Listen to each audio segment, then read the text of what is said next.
Okay guys, welcome to my channel. Ngayon po ay mag-install ako ng ilaw sa motor gamit ang normally closed relay. So ito yung 87 na linya papunta ng bombilya. Yung 87A hindi nakasama sa linya, so nakaputol siya. Tapos ito yung 85. Ito yung body ground ng relay. So ikukunik ko lang to papuntang negative terminal. At yung ground ng mga bulbs.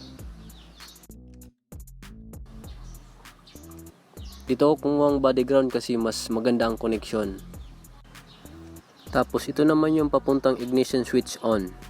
So mamaya hanapin ko yung ignition switch on para mag-trigger yung relay. So ayan. Yung kulay pink na rectangle, yun yung sa fuse 30 sa relay. So ikukunik ko yun sa battery. Mayroon 10 amperes na fuse. Ilusot ko lang yung wire sa gilid. Ang wire papunta sa labas dito sa U-box ng motor. Ayan. Ayan, hila lang. Tapos yung dalawang wire na negative,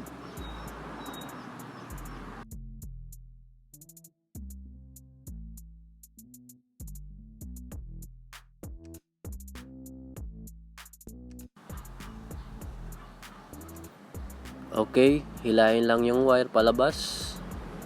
Pwede rin kumuha sa body ground ng motor. Pero para sa akin, sa wire ng relay, sa 85 ako kukuha para sigurado yung connection ng negative. So ito yung 10 amperes na fuse, yung 30 sa relay papunta ng positive terminal ng battery. So mamaya ikukunik ko yan dyan sa positive terminal ng battery. So proceed muna tayo sa ibang linya. So ito yung negative terminal papuntang switch. Papunta to sa may manibela. Sa negative terminal gumagawa ng switch na linya papuntang battery para safety yung switch, hindi masunog.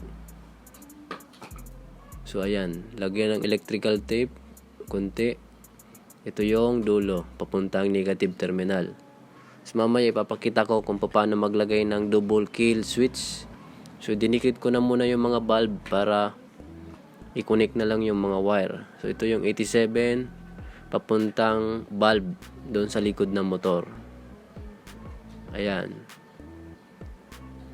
Ikakabit ko yan papunta sa kabila, sa ilalim para makabitan. So ayan. Ito yung sakana na bulb na wire para sa 87.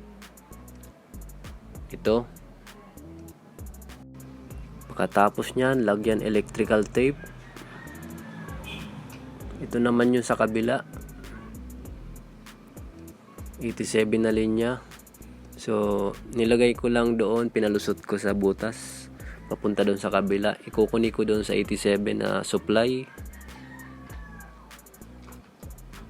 Ayan. Tapos yung negative terminal, lagyan electrical tape. Ayan.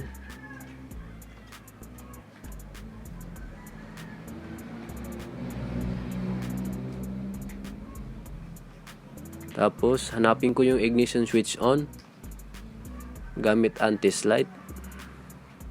So naka-on yung susi. Ayan, umiilaw. Ayan, tingnan nyo guys, umiilaw na.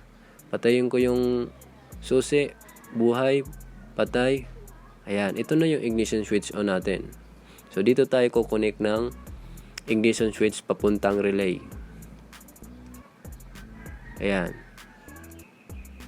So dito na tayo sa positive terminal ng battery. Ilalagay ko na yung positive terminal ng fuse dito sa 30.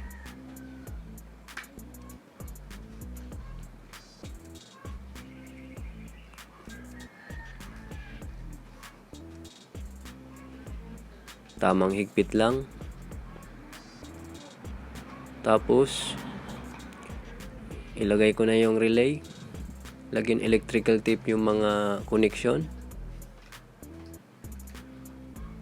Tapos ilagay ko na yung negative terminal na wire.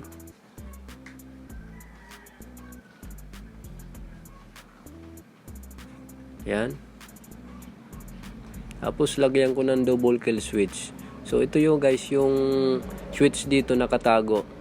So pwede nyo patayin to pag gusto nyong itago yung ilaw or hindi gagana. Pag hiniram ng ibang hindi nyo kakilala, baka gamitin. So patayin nyo lang dito sa loob. Hindi nyo alam kung saan yung switch. So nakatago lang siya.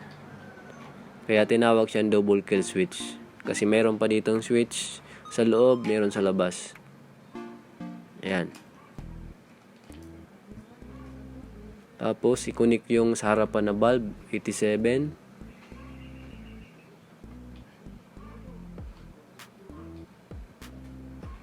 Ayan.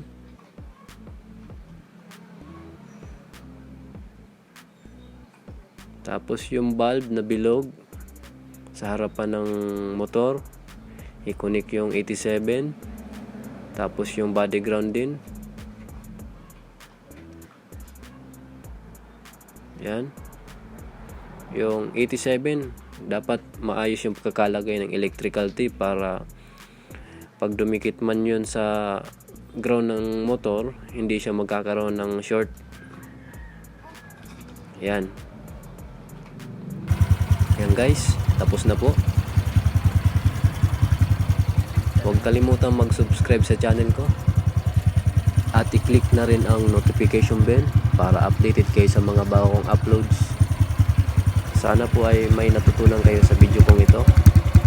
Kung paano magkabit ng ilaw sa motor na gamit ang relay or safety relay. Ayan. Maraming salamat sa inyong panonood sa aking video.